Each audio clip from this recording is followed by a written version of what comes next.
Hello and welcome back. I am Jenn Pike, your host, a functional medicine diagnostic nutritionist and medical exercise specialist. I am also a women's health and hormone expert. I run an online fitness studio. I've been in this industry celebrating my 28th year in business. And if I had not even a dime, if I had a penny, if pennies were still a thing, and I had a penny for every time someone asked me this question, I would have a lot of pennies. I'd probably be a very, very wealthy individual.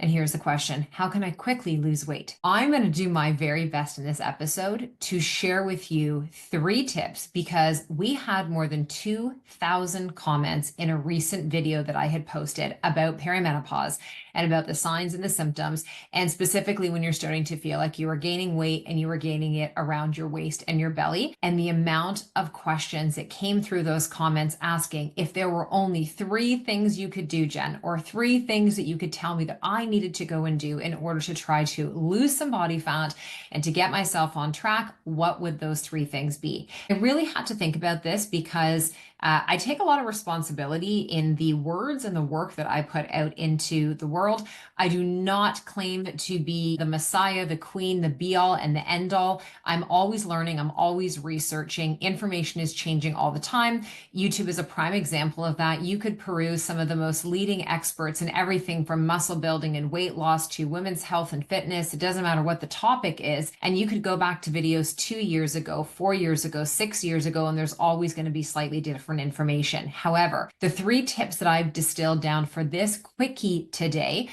are ones where the information really doesn't change a lot on this. And these are the things that we skip over. We want to skip over the boring basics we've heard 100 times over because we're looking for the quick, sexy thing to just bam, make it happen. Wham, bam, thank you, ma'am, drop the belly fat off my waist. And it doesn't typically happen like that. Sometimes you can do things that, create quick results for you, but they don't last. And when you're in the windows of perimenopause and menopause, you want to start to develop really kick-ass habits that you are going to be able to grow and move forward with consistently. Tip number 1. And the first thing I want you to understand is fat does not appear overnight. So I know at this stage of life, it can feel like you go to bed one size and you wake up and you're like, where the heck did those 3 extra pounds come from? At the end of the week, where did the 10 pounds come from? At the end of the month, where did the 10 pounds come from?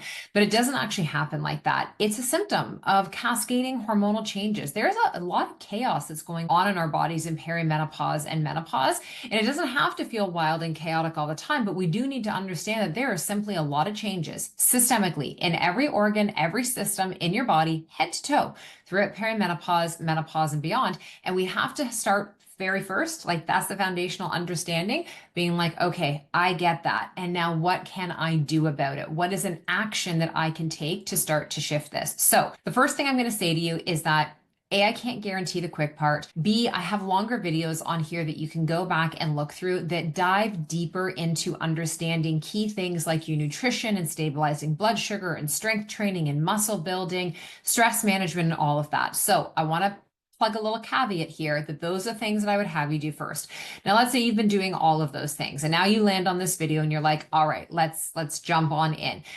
Tip number 1 is going to be, you've got to get your body to the point where you know and understand what your maintenance calories are. Most women are living in a caloric deficit and then binging because they're hungry and they're not being fed enough. So it kind of goes something like this. You might eat 12, 13, maybe 1,500 calories a few days a week. Then you're hungry, you go to a social setting, you've had a bad day, you're like, screw it. And now you consume 2,000, 2,500, who knows how much. The amount of liquid calories that so many of us consume between alcohol and sugary lattes and syrups and, pop and soda and all of those things, we just don't even realize how it's getting in. All the nut butters, all of the cheeses, all of these higher fat foods that we are consuming so readily, all the protein bars that you're consuming. It doesn't take long to all of a sudden, by the end of the week, have consumed an additional 3,500 calories, which is all you need to gain a pound. And so the first step is I want you to be cognizant of that. The second step is you've got to figure out what your maintenance calories are. Now, there's tons of online calculators. You literally could punch in right here on YouTube, how do I figure out my maintenance calories? And you're going to see hundreds of videos come up walking you through how you can do this. I have done something a little different over the years because I've been in this industry forever. And so I have done something called an in-body scan. I've been getting mine done since 2017. It's now 2025. And on this, it actually tells me what my basal metabolic rate is. It looks at how much muscle I'm carrying, how much fat, how much water, where the areas are of my body that I have more muscle versus less muscle. And so for me, I know that my basal metabolic rate of calories, which your BMR is literally like, you're just keeping the lights on. This is how you breathe, blank, heart rate continues to go. Mine's about 1,450 calories. That means if I wanted to just like maintain function every single day, that would be what I would consume. Now, that does not take into account my activity level, the energy that I put into what I do, how I live my life, and my daily habits. So now you have to factor a different like formula, quotient into that. Most of them you'll find online will tell you to go and take your basal metabolic rate. So like mine is 1,450 calories, and then you're doing a multiplier, typically somewhere between 1.2 and 1.9. Now, 1.2 would be the sedentary person. You have a desk job. You get up out of bed, you go to the bathroom, you go to the kitchen, you're in a car, you get to a desk, you stay there all day, you get back into the car, you come home, you sit at the table to eat, you sit on the couch, you go to bed. You live a sedentary lifestyle.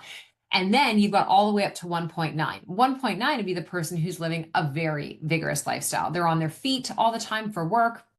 They go out for walks, they're exercising. I'm not one or the other. I am like somewhere in between. I work out for a living. I teach fitness classes. I walk 1 to 2 times every day. I do my own workouts. I still have a slightly sedentary lifestyle because of what I'm doing right now, sitting on my keister. Now, this is an electric standing sitting desk, but I'm going to be honest with you. If I'm working at this desk 5 hours in a day, I'm probably only standing 1 of those 5 hours. So when you think about sitting for 4 hours a day, you multiply that over the course of the week, that's like over a day's worth of sitting. So I'm not going to multiply mine by 1.9. I multiply mine by 1.5, which gives me somewhere in that neighborhood of between like 21 and 2,200 calories as my maintenance calories. And maintenance calories, it's important to understand, it's a sliding scale. So it's typically going to swing, 1 or 200 calories in that range. Let's just say though that for argument's sake, 2,000 calories was your maintenance calories. What you're really looking at is kind of your weekly average in total. So if 2,000 calories was the calories my body needed every day to get me through my workouts, to help me build muscle, to feel good, to still have, regular hormonal shifts that are happening in a regular cycle, because I do still get a period.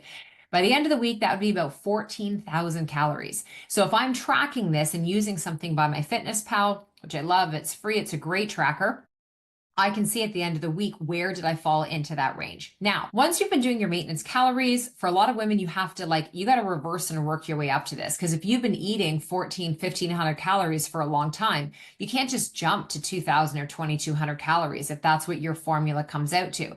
You're not going to feel great digestively. Things will feel sluggish and you'll probably put weight on quickly. So when reverse dieting, like I've done a few fitness competitions where I've done a deficit and then I've reverse dieted, which means I slowly start to increase those calories back up to my maintenance and then into a build phase when I'm at a time where I'm trying to build. I haven't done a build for my body in quite a few years now. We'll see over the next few years. So right now, what you would be focusing on is, let's say you were eating around 1,500 calories.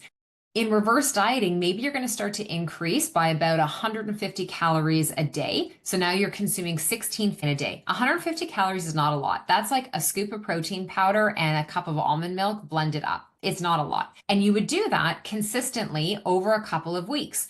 See how you feel, notice your energy. Don't pay so much attention to the scale. Just literally notice how your body is feeling, how your clothes are fitting. Once you're now up to that 1650, you're feeling good, energy is great, you're probably going to notice that you're actually a little bit hungrier. Now you could do a little bump up again. And you would very slowly and incrementally bump your way up until you get to those maintenance calories. Now, if you start to notice you're putting on weight, you're feeling really bloated, something just feels off, pause where you're at. This is also, what I would say the number one thing would be is work with somebody one-on-one who can actually help you do this. You will get in your own way and you will start to finagle the numbers to be smaller so you can stay smaller while still saying out loud that you want to be powerful, you want to be strong, and you want to build muscle. Really difficult to stay tiny and get strong and big at the same time. So that's tip number one, is you got to figure out your maintenance calories. Now, once you're there and things are going well, and now you're at that stage where you're like, I've been doing that, or I've been eating more than maintenance and I want to start to lose a little bit of body fat. Now you're going to need to embrace a bit of a deficit. So same way I talked about doing those maintenance calories while you're increasing 150, 200 calories in the beginning, you're probably going to titrate down that. So if you were getting in 2,200 calories, you're going to start to drop down to around 2,000 or 2,050 calories. You're going to do that for a few weeks, let your body get into like a new rhythm, into that new metabolic set point, and then notice how your results are going. Are you taking pictures to see changes? Are you doing measurements? How are you feeling and what's your hunger like? Then you can do another tiny little drop off, taking it back down. So maybe you started at 2,200, now you're sitting somewhere around 1,800.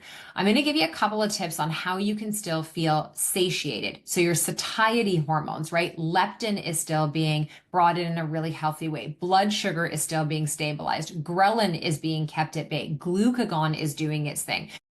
What I would recommend is that you start to use higher volume foods. So if you always used to have rice for your carbohydrate with your protein, maybe you're doing cauliflower rice. If it was always a flour-based pasta, maybe you're doing spiralized, beet noodles or zucchini noodles or butternut squash noodles, something like that. In terms of flavoring, you're getting away from thick, creamy sauces, and maybe now you're using salsa, you're using different mustards, you're using balsamic vinegar, you're using citruses, you're chopping fresh herbs, you're using things like marinated olives, which are very tangy and rich in flavor, but lower in fat. You're adding in things like kimchi and sauerkraut, which are incredible pre and probiotic foods for your gut, but also add a lot of flavor, and they're going to add moisture. So instead of doing a really saucy salad or saucy veggies, do a dollop of sauerkraut or kimchi on there. It's going to support digestion. It's going to support your palate. It's going to make you feel satiated, and it's going to increase the flavor factor. Don't be afraid to add in some of your sea salts and your fresh pepper and those kind of things, onions and garlic. There's lots of ways that you can bring flavor into your food, feel satisfied with still trying to move towards losing some body fat. Number two is getting in not just your 10,000 steps a day. That would be your goal. That's my goal every day. My goal is, Jen, you're not going to do any less than 10,000 steps in a day. Now, I also look over the course of a week. So if my goal is 10,000 steps a day, means I want to move 70,000 steps in a week. That might mean one day I do 8,000 steps and another day I do 12,000. And by the end of the week, it balances itself out. What about your NEAT, your non-exercise activity thermogenesis? Me talking and doing this, me standing at my desk, working from home and getting a little bit of work done, and then going and throwing a load of laundry on, going and tidying up the kitchen, moving around, parking farther away at the store, taking the stairs instead of the escalator or the elevator. All these things we think, whatever, doesn't matter. I am telling you, all of those little things matter. It is all the little things that contribute to the big things, which is your goal of starting to lose some body fat. Now, the other thing is, this is number three and probably the most important. Can you please stop giving up? Can you stop giving yourself 1 week, 2 weeks, even 1 month to start to see the results that you're after? Especially if you're a woman that is getting closer to her 40s, you are postpartum, you're into your phase, you're in that perimenopause and postmenopause window. You have to give yourself a few months. I just said months. So I always say to women, let's give it a minimum of a season. I want you to give this about 3 to 4 months of really dialing in. And I want you to think about this: one healthy habit done each day, repeatedly and consistently.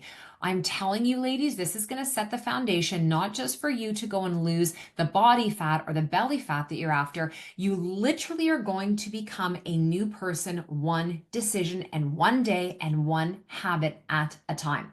If every day you did a positive thing for yourself, if every couple of days you did just one new positive thing for yourself, imagine how different you would feel, how different your vitality would be, how different your life would be in the span of a year. Your goals probably will change in that period of time. So right now you may be like, I'm all about the fat loss. And in the journey of lifting weights and dialing in your nutrition and getting stronger, you're like, forget the fat loss. I'm going to work on building this body that I have been gifted. And the fat loss becomes a beautiful bonus on the side. All right, I hope that was quickie enough for you. Yet at the same time, you know me, I'm all about education, broke it down in a way that you can understand it, start to make some of those changes. Drop any of your questions down below in the comments. Make sure you hit that subscribe button because you do not want to miss the next video.